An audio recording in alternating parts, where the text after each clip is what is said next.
గౌరవ ముఖ్యమంత్రి గారికి శ్రీ రేవంత్ రెడ్డి గారికి, అట్లాగే గౌరవ శాసన మండలి చైర్మన్ సుఖేందర్ రెడ్డి గారికి, శాసనసభాపతి ప్రసాద్ గారికి, వ్యవసాయ శాఖ మార్చులు తుమ్మల నాగేశ్వరరావు గారికి, ఇరిగేషన్ శాఖ మార్చులు ఉత్తమ్ కుమార్ రెడ్డి గారికి, రెవెన్యూ శాఖ మార్చులు పొంగులేటి శ్రీనివాస్ రెడ్డి గారికి, అట్లాగే ట్రాన్స్పోర్ట్ మినిస్టర్ పొన్నం ప్రభాకర్ గారికి,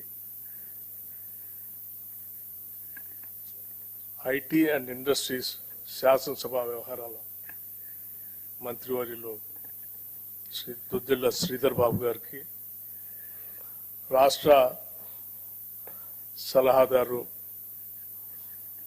శ్రీ కేశవరావు గారికి, మరో రాష్ట్ర సలహాదారు వేం నరేందర్ రెడ్డి గారికి, ప్రోటోకాల్ వేణుగోపాల్ గారికి, వ్యవసాయ శాఖ ఉన్నతాధికారులకి, ముఖ్యంగా చీఫ్ సెక్రటరీ గారికి,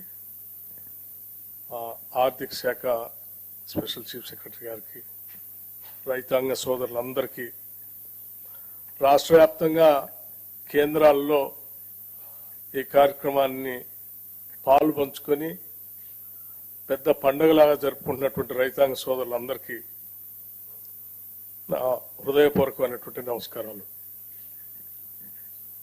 ఈనాటి ఈ కార్యక్రమం భారతదేశ చరిత్రలోనే సువర్ణాక్షరాలతో లెక్కించదగినటువంటి రోజు. బహుశా భారతదేశ చరిత్రలో ఏ రాష్ట్రంలో కూడా ఒకటేసారి 2 లక్షల రూపాయలు రుణమాఫీ చేసినటువంటి చరిత్ర లేదు ఈనాటి వరకు కూడా. బలమైన ధనిక రాష్ట్రంగా రాష్ట్ర విభజన జరిగినప్పుడు తెలంగాణ రాష్ట్రాన్ని ఆనాటి టీఆర్ఎస్ ప్రభుత్వం వారి చేతుల్లో రాష్ట్రాన్ని పెడితే ప్రజలు మొదటి 5 సంవత్సరాలు కేవలం 1 లక్ష రూపాయల రుణమాఫీని కూడా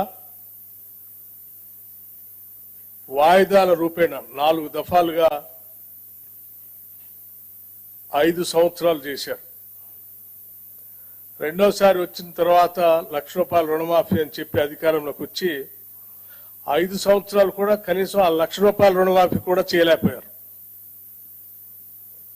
అటువంటి పరిస్థితుల్లో ఈరోజు ధనిక రాష్ట్రాన్ని అప్పుల రాష్ట్రంగా మార్చి 7 లక్షల కోట్ల రూపాయలు అప్పుగా మార్చి రకరకాలైనటువంటి ఇబ్బందులు, ఆర్థికపరమైన ఇబ్బందులు ఈ రాష్ట్రాన్ని మాకు అప్పచెప్తే, అటువంటి పరిస్థితుల్లో కూడా ఆనాటి కాంగ్రెస్ ప్రభుత్వం ఎన్నికల కంటే ముందు శ్రీ రాహుల్ గాంధీ గారి నాయకత్వంలో వరంగల్లో జరిగినటువంటి సభలో ఆనాడు పిసిసి ప్రెసిడెంట్ గా రేవంత్ రెడ్డి గారు, సిఎల్పి లీడర్గా నేను, అట్లాగే ఇప్పుడు ఉన్నటువంటి మంత్రివర్గ సహచరులందరూ యావత్తు ఆనాడు ఈ రాష్ట్ర ప్రజలకి 2 లక్షల రూపాయలు రుణమాఫీ చేస్తామని చాలా స్పష్టంగా భరోసా ఇచ్చాం.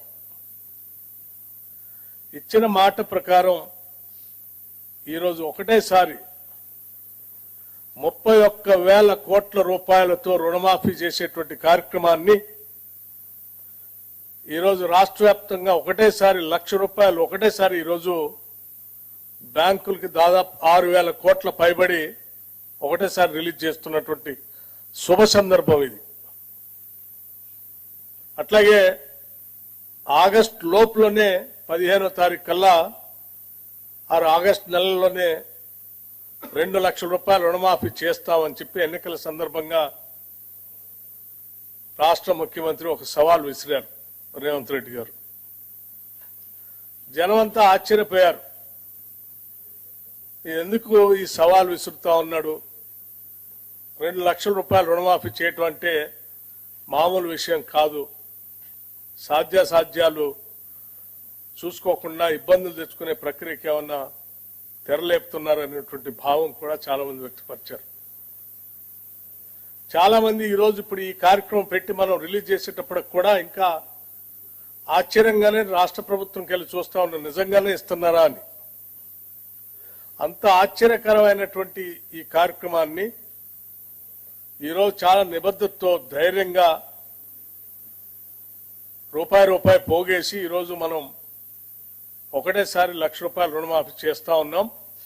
అట్లాగే ఆ ఇచ్చిన సవాల్ కూడా నిలబెట్టుకుంటూ ఆగస్టు నెల దాటకుండానే ₹2,00,000 రుణమాఫీ చేసే కార్యక్రమానికి ఈరోజు నాంది పలికాం.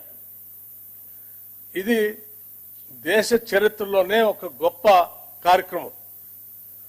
బహుశా కార్పొరేట్ వ్యవస్థల్లో కూడా స్వతంత్ర భారతదేశంలో ఏ బ్యాంకు కూడా ఏ కార్పొరేట్ రంగం కూడా ఒకటేసారి ₹31,000 బ్యాంకులు కట్టినటువంటి చరిత్ర ఈ దేశంలో ఎక్కడా లేదు. కేవలం వ్యవసాయ రుణాలు రాష్ట్ర ప్రభుత్వమే కాదు, పెద్ద పెద్ద కార్పొరేట్ సంస్థలు కూడా ఈ దేశ చరిత్రలో ఎప్పుడు కట్టలేకపోయినాయి ₹31,000 ఒకటేసారి. అటువంటి గొప్ప కార్యక్రమాన్ని ఈరోజు తెలంగాణ రాష్ట్ర ప్రభుత్వం ₹31,000 రైతాంగ సోదరులకి వారు తీసుకున్న రుణాన్ని మాఫీ చేస్తూ మీరు కట్టాల్సినటువంటి 40 లక్షల అకౌంట్లకు సంబంధించిన డబ్బుల్ని ఒకటే అకౌంట్ నుంచి రాష్ట్ర ప్రభుత్వం మీ అందరి తరఫున ఈరోజు బ్యాంకులకి డబ్బులు కడతా ఉంది. ఇది ఈ రాష్ట్రంలో ఉన్నటువంటి ప్రతి రైతు కూడా ఆనందించదగినటువంటి అంశం. యావత్ భారతదేశం కూడా ఈరోజు తెలంగాణ రాష్ట్రంకి వెళ్లి చాలా ఆశ్చర్యంగా చూస్తుంది. తెలంగాణ ప్రభుత్వం ఇప్పటికే ఇచ్చిన 6 గ్యారంటీల్లో 5 గ్యారంటీలు అమలు చేస్తూ రుణమాఫీ కూడా 2 లక్షలు చేస్తా ఉంటే చాలా ఆశ్చర్యకరంగా మనకెళ్ళి చూడటమే కాదు, రేపొద్దున దేశంలో ప్రతి రాష్ట్రం కూడా దేశం కూడా తెలంగాణ మోడల్లో మనం ముందుకు పోవాలనేటువంటి ఆలోచనతో కలిగించే విధంగా జరుగుతున్నటువంటి ఈ కార్యక్రమం నిజంగా చాలా గొప్ప కార్యక్రమంగా నేను భావిస్తా ఉన్నాను. రాష్ట్ర ముఖ్యమంత్రి రేవంత్ రెడ్డి గారితో పాటు మంత్రివర్గ సహచరులు అందరినీ, అట్లాగే కాంగ్రెస్ ప్రభుత్వం కోసం పనిచేసిన ప్రతి కార్యకర్తని ఈరోజు ఇంత మంచి కార్యక్రమం చేయడం కోసం అవకాశం కల్పించినటువంటి ప్రతి ఓటర్కి అభినందనలు, కృతజ్ఞతలు తెలియజేస్తూ ముగిస్తా ఉన్నాను. ధన్యవాదాలు. Thank you.